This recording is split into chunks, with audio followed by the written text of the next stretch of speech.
প্রিয় ছাত্রছাত্রীরা, সোমনাথদার কোচিং সেন্টারে তোমাদের সবাইকে স্বাগত। আজকের ভিডিওতে থাকছে দেখো ভারত ও বিশ্ব ইতিহাসের রূপরেখা, দ্বাদশ শ্রেণীর তৃতীয় সেমিস্টার। অর্থাৎ তোমরা যারা দ্বাদশ শ্রেণীতে উঠেছো এবং তৃতীয় সেমিস্টারের জন্য পড়াশোনা শুরু করে দিয়েছো, তো তোমরা জানো যে এই পরীক্ষাটি তোমাদের আবার 6 মাস পর হবে এবং এই পরীক্ষা কিন্তু অন্য স্কুলে হবে। তাহলে অবশ্যই তোমাদের ভালো করে পড়াশোনা করতে হবে। এর জন্য তোমাদের স্কুল থেকে যে টেক্সট বুকটি সাজেস্ট করেছে সেটা তো অবশ্যই কিনতে হবে। তাছাড়াও তোমরা আরো যে টেক্সট বুক গুলো রয়েছে, যদি আরো দুটো বই কিনে পড়তে পারো খুঁটিয়ে খুঁটিয়ে, তাহলে কিন্তু তোমরা একটা ভালো রেজাল্ট করতে পারো। তো দেখো আজকের এই বইটা হচ্ছে তোমাদের, দেখো শচীন্দ্রনাথ মন্ডল, দেখো দ্বীপ প্রকাশনের, দ্বীপ প্রকাশন থেকে এটা প্রকাশিত হয়েছে। তো আজকের এই বইটির সূচিপত্র একবার দেখিয়ে দিই। দেখো ইউনিট 1, পর্যটকদের চোখে ভারত, সাংস্কৃতিক সংমিশ্রণ এবং সাম্রাজ্যিক রাজধানী। আর ইউনিট 2 আছে ঊনবিংশ শতকে উপনিবেশবাদ ও সাম্রাজ্যবাদ এবং উপনিবেশ নিয়ন্ত্রণের শাসন যন্ত্র সমূহ, দুটি অধ্যায়। তো এই অধ্যায়ের যে অনুশীলনী রয়েছে সেই অনুশীলনীর প্রশ্ন উত্তরগুলো নিয়ে আজকে আমি আলোচনা করব। তো দেখো অনুশীলনীর প্রশ্নগুলো শুরু হচ্ছে আমাদের 92 পেজে। তোমাদের এই দ্বীপ প্রকাশন বই ছাড়াও তোমাদের দেখো সাঁতরা প্রকাশনীর বই আছে, ছায়া প্রকাশনীর বই রয়েছে।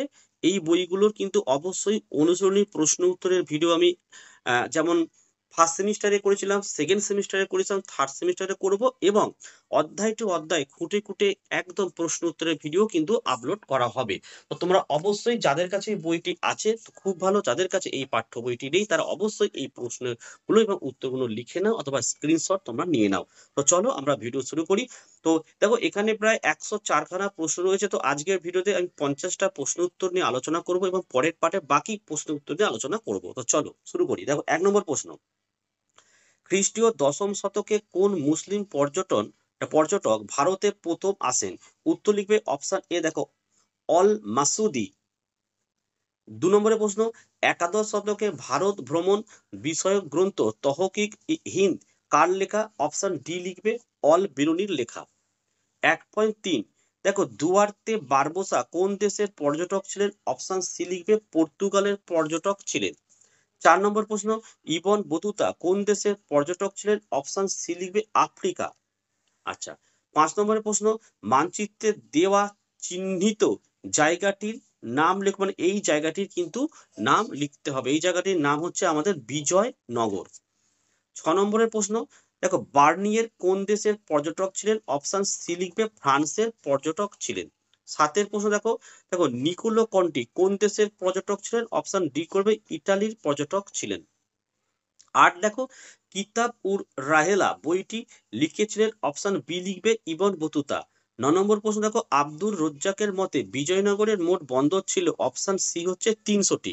10 নম্বর প্রশ্ন, উর্বর অঞ্চল রায়চুর দোয়াব কোন নদীর তীরে অবস্থিত? অপশন ডি করবে তুঙ্গভদ্রা নদী।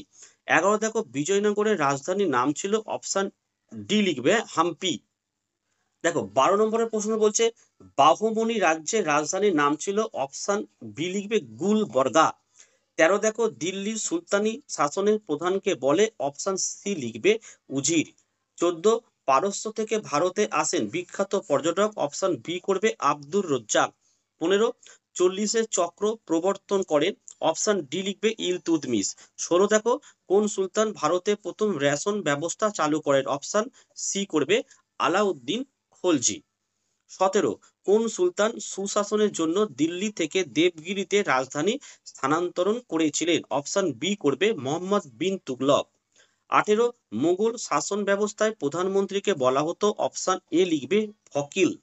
19-এর প্রশ্ন, অষ্টপ্রধান প্রবর্তন করেন? অপশন বি করবে শিবাজি। 20, দেখো অষ্টদিগ্গজ প্রবর্তন করেন? অপশন সি করবে কৃষ্ণদেব রায়। 21, নিত্য প্রয়োজনীয় জিনিসপত্রের দাম বেঁধে দিয়েছিলেন? অপশন ডি করবে আলাউদ্দিন। 22-এর প্রশ্ন, ভারতের প্রথম কর্ম বিনিয়োগ কেন্দ্র তৈরি করেছিলেন? অপশন এ করবে ফিরোজ শাহ তুগলক। 23, দেখো পাওবস ও সিজদা প্রথা প্রথম প্রবর্তন করেছিলেন? অপশন ডি করবে বলবন। নেক্সট 24 দেখো, সুলতানের রাজমুকুটের প্রতিটি মণিমুক্তা দরিদ্র কৃষকের অশ্রুক্ষরিত জমাট রক্তবিন্দু কে বলেছেন? অপশন বি করবে এটা আমির খসরু। 25 দেখো, পাট্টা ও কবলিয়ত প্রথার প্রবর্তক ছিলেন? অপশন সি করবে শেরশাহ। 26 দেখো, চৌথ কথার অর্থ হলো? অপশন এ হবে 1/4 কর। 27 দেখো, সুলতানি যুগে মুসলিম রাজ্যের অমুসলিমদের বলা হতো? অপশন বি লিখবে জিম্মি। 28 দেখো, মনু চরিত্রম গ্রন্থের রচয়িতা ছিলেন? অপশন সি করবে এটা পদ্মন। 29 দেখো, বাহমনি রাজ্যের দেশীয় অভিজাতদের বলা হতো? অপশন এ করবে দক্ষিণী। 30 দেখো, বিজয়নগর রাজ্য প্রতিষ্ঠা হয়েছিল? অপশন এ করবে 1336 খ্রিস্টাব্দে। 31 বাংলায় কৌলিন্য প্রথা প্রবর্তন করেন? অপশন সি করবে বল্লাল সেন। 32 দেব সেবায় মন্দিরে উৎসর্গীকৃত নারীকে বলা হতো? অপশন বি করবে দেবদাসী। 33 বিজয়নগরের গোলকুন্ডাতে পাওয়া যায়? অপশন সি করবে হিরে। 34 দেখো, স্যার টমাস রো ইংল্যান্ড থেকে ভারতে আসেন? অপশন বি লিখবে জাহাঙ্গীরের আমলে। 35 দেখো, পাহিক কসদ কৃষকরা হলেন? অপশন বি করবে নিজের এলাকার বাইরে অন্য ভূস্বামীর জমির কৃষক। 36 দেখো, লিঙ্গায়েত আন্দোলনের প্রবর্তক হলেন? অপশন এ লিখবে শৈবপন্থীরা। 37 দেখো, মার্কোপোলো কোন দেশের পর্যটক ছিলেন? অপশন ডি করবে ইটালি। দেখো 38 শতকের প্রশ্ন, চোলদের বৃহত্তর সমবায় সমিতিকে বলে? অপশন এ লিখবে মনিগ্রামস। 37 দেখো, ইবন বতুতা কোন সুলতানের দরবারে কাজীর কাজ করেছিলেন? অপশন ডি করবে মোহাম্মদ বিন তুগলক। 40 দেখো, জাহানদারি কথার অর্থ হলো? অপশন সি লিখবে ধর্ম নিরপেক্ষতা। নেক্সট চলে আসে আমাদের 41 এর প্রশ্ন, সুফিবাদের শিষ্যকে বলা হয়? অপশন সি লিখবে মুরিদ। 42 দেখো, বানিহাটি যুদ্ধের যেটা 1565-তে হয়েছিল একটি পক্ষ হলো? অপশন সি লিখবে বিজয়নগর। 43 দেখো, কবির শিষ্য ছিলেন? অপশন বি হবে রামানন্দের। 44 দেখো, দোহা রচনা করেন? অপশন সি করবে কবির। 45 ভারতের সুফিবাদের প্রবর্তক হলেন? অপশন এ করবে নিজামুদ্দিন আউলিয়া। 46 দেখো, ভারতের চিশতি সম্প্রদায়ের প্রতিষ্ঠাতা ছিলেন? অপশন এ করবে খাজা নঈমুদ্দিন চিশতি। 47 চিরাকি দিল্লি বলা হয়? অপশন সি করবে নাসিরুদ্দিন চিরাগ। 48 সুফিবাদের সিলসিলা বলতে বোঝায়? অপশন এ ধর্ম প্রচারের দল। 49 বাংলার ভক্তি আন্দোলনের প্রাণকেন্দ্র বলা হতো? অপশন এ করবে নবদ্বীপকে। 50 চৈতন্য চরিতামৃত গ্রন্থটির রচয়িতা হলেন? অপশন বি করবে কৃষ্ণদাস কবিরাজ। 51 ভক্ত দাদু কে ছিলেন? অপশন সি একজন ভক্তিবাদী।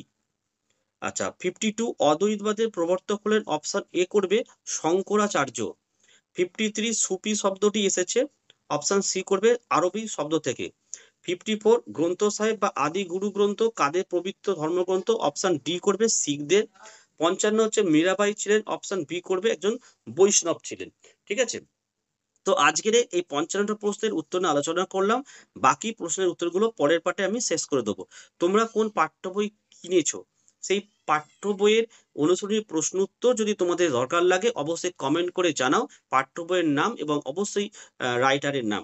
ঠিক আছে, আর ভিডিও ভালো লাগলে একটি লাইক করো এবং চ্যানেলে নতুন হলে চ্যানেলটিকে সাবস্ক্রাইব করো।